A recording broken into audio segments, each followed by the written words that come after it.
Hello everyone, 28 नवंबर 2024 गुरुवार का दिन आप सबों का स्वागत। इक्विटी अपडेट के इस वीडियो में सबसे पहले आईपीओ अपडेट के रिगार्डिंग हम लोग बात कर लेते हैं। आईपीओ के रिगार्डिंग अगर आप देखें तो एनटीपीसी ग्रीन एनर्जी बहुत ज़्यादा बात किया हुआ स्टॉक जो है ये लिस्ट हुआ। और लिस्टिंग के जस्ट पहले अगर आप देखें तो एक न्यूज़ आई थी जो कि एनटीपीसी ग्रीन एनर्जी ने Maharashtra state power generation company के साथ में जॉइंट वेंचर अनाउंस किया था। ठीक है, बेसिकली ये मटेरियलाइज हो गया था 50-50% के हिसाब से। जो पार्टनरशिप के हिसाब से ये सारा चीज़ जॉइंट वेंचर जो था वो फाइनलाइज हुआ था। इस न्यूज़ के साथ में और एनटीपीसी ग्रीन एनर्जी वैसे तो लिस्टिंग से जस्ट पहले इसका जो जीएमपी था वो फ्लैट चल रहा था, लेकिन न्यूज़ पॉइंट और कहें और बाकी लिस्टिंग के हिसाब से कहें तो सेंटिमेंट इनके लिए पॉजिटिव देखने को मिला। और अगर आप देखें तो ये लिस्टिंग के दिन 122 रुपये के आसपास में बंद हुआ। इसका कट ऑफ प्राइस 108 रुपये था, तो इस हिसाब से लगभग 12-13% का गेन इसको देखने को मिला है। तो जिनको भी ये स्टॉक आईपीओ में मिला है तो उनको डेफिनेटली डे वन को 12% का गेन जो है वो ज़रूर मिला है। ये फ़िलहाल एनटीपीसी ग्रीन एनर्जी से रिलेटेड जो है वो डेटा पॉइंट है। वैसे ये जो कंपनी है mid mid term to long term शायद अच्छा परफॉर्म करे। ये सारा जो सिचुएशन है वैसे एकदम से कोई गेस वर्क चलता नहीं है। यहाँ पे जो डेटा पॉइंट्स है, फैक्ट्स हैं, उनको देख के यही लग रहा है ग्रीन एनर्जी के हिसाब से। हालांकि ग्रीन एनर्जी में अगर आप देखें तो चूँकि जो वर्ल्ड में जो लीडर हैं यूएस में ट्रम्प जो है अब प्रेसिडेंट बने हैं, और ट्रम्प जो है ग्रीन एनर्जी के फील्ड में बहुत ज़्यादा बॉदर नहीं होते हैं और इन्वायरमेंट रिलेटेड कंसर्न में बहुत ज़्यादा जो है पार्टिसिपेटिव नेचर अपना नहीं रखते हैं। तो ग्रीन एनर्जी का फील्ड जो है आप ये कहें कि यूएस पॉलिसी से बहुत ज़्यादा गाइडेड आगे रहने वाला है। तो ये सारा सिचुएशन है। हालांकि जिनको भी आईपीओ ये मिला है तो उनको डेफिनेटली 12% के गेन के साथ में डे वन की क्लोजिंग हुई है। इसके अलावा अगर आप देखें तो एक नया आईपीओ कल से जो लॉन्च हो रहा है वो सुरक्षा डायग्नोस्टिक लिमिटेड आईपीओ है। ये बेसिकली डायग्नोस्टिक एक कंपनी है और इसमें अगर आप देखेंगे तो ये 846 करोड़ मार्केट से रेज करने जा रहे हैं। और यहाँ पे सिचुएशन ये है कि ये इंटायर जो अमाउंट है वो ऑफर फॉर सेल में है। ऑफर फॉर सेल का मतलब ये हो गया कि ये इंटायर अमाउंट जो है एग्जिस्टिंग जो यहाँ पे इन्वेस्टर हैं वो अपना स्टेक जो है वो सेल आउट कर रहे हैं और ये जो अमाउंट होगा वो उनके इंडिविजुअल अकाउंट्स में जाएगा। ये कंपनी के ग्रोथ में नहीं आ पाएगा ये जो अमाउंट होगा। तो फिलहाल एग्जिस्टिंग जो इन्वेस्टर हैं वो एक तरह से अपना स्टेक सेल आउट कर रहे हैं। वो अपना जो अमाउंट है वो पॉकेट आउट करेंगे और ये अमाउंट जो होता है ये इंडिविजुअल अकाउंट में जाने वाला है। इसका जो डेट ऑफ ओपनिंग है ये 29 नवंबर यानी कल से ये ओपन होगा और 3 दिसंबर को इसकी क्लोजिंग होगी। प्राइस बैंड अगर आप देखें तो 420 रुपये से 441 रुपये इसकी प्राइस रहने वाली है। 420 से 441 रुपीज़ का प्राइस बैंड इसका रहेगा। कट ऑफ प्राइस यानी कि 441 रुपीज़ रहने वाला है। फेस वैल्यू 2 रुपये का है। लिस्टिंग जो है इसकी 6 दिसंबर को हमें देखने को मिलेगी। आईपीओ का जो लास्ट डेट होगा वो 4 दिसंबर है और फिर 6 दिसंबर को लिस्टिंग इसकी होगी। एक लॉट में 34 शेयर्स होंगे और एक लॉट की जो कीमत है वो 14,994 रुपीज़ होगी, यानी कि 15,000 के लगभग में होगी। वैसे भी मेन बोर्ड आईपीओ है। मेन बोर्ड आईपीओ में इन जनरल जो एक लॉट की कीमत आपको देखने को मिलती है वो 15,000 रुपये के आसपास में देखने को मिलती है। अब इस कंपनी के डेटा पॉइंट्स के रिगार्डिंग अगर हम लोग बात करें तो कंपनी सुरक्षा डायग्नोस्टिक अगर आप देखें तो ये बेसिकली एक छोटे मार्केट कैप की कंपनी है। लगभग 2300 करोड़ इसका मार्केट कैप है, 2300 करोड़। प्राइस टू अर्निंग अगर आप देखें तो 97 के लेवल पे है, जबकि जो इंडस्ट्री पीक जो एवरेज है वो 59 के लेवल पे है। तो इस हिसाब से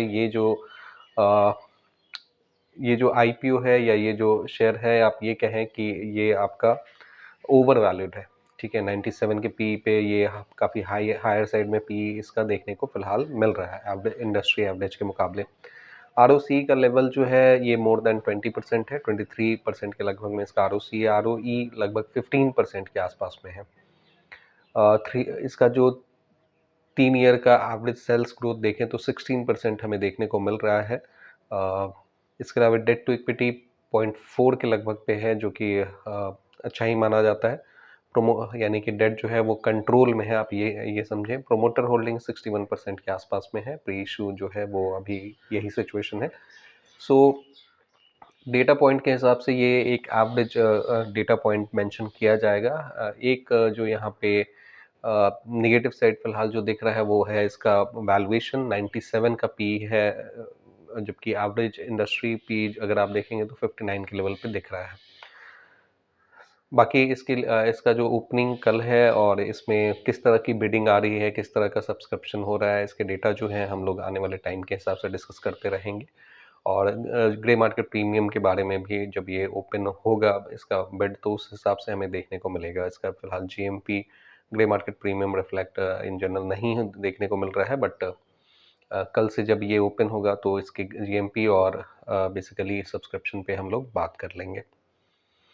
सो फिलहाल ये जो डेटा पॉइंट्स है उसके बेसिस पे आप अपना स्टडी कर सकते हैं। आप वैसे डेटा पॉइंट जो है वो एक एवरेज डेटा पॉइंट को दिखा रहा है, बहुत ज़्यादा तोड़ू फोड़ू डेटा नहीं मेंशन किया जाएगा, बट हाँ ये जो है जो बेसिकली डेटा जो है एक एवरेज डेटा के हिसाब से मेंशन किया जाएगा। बस एक बिग नेगेटिव जो दिख रहा है वो बेसिकली इसका वैल्यूएशन दिख रहा है, जो कि बहुत हायर साइड में है। हालांकि छोटे मार्केट कैप की कंपनी है, एक्सपेंशन मोड में जब ये जाएगी तो डेफिनेटली वो सारी चीज़ें जो हैं वो रीएडजस्ट होते रहेंगी।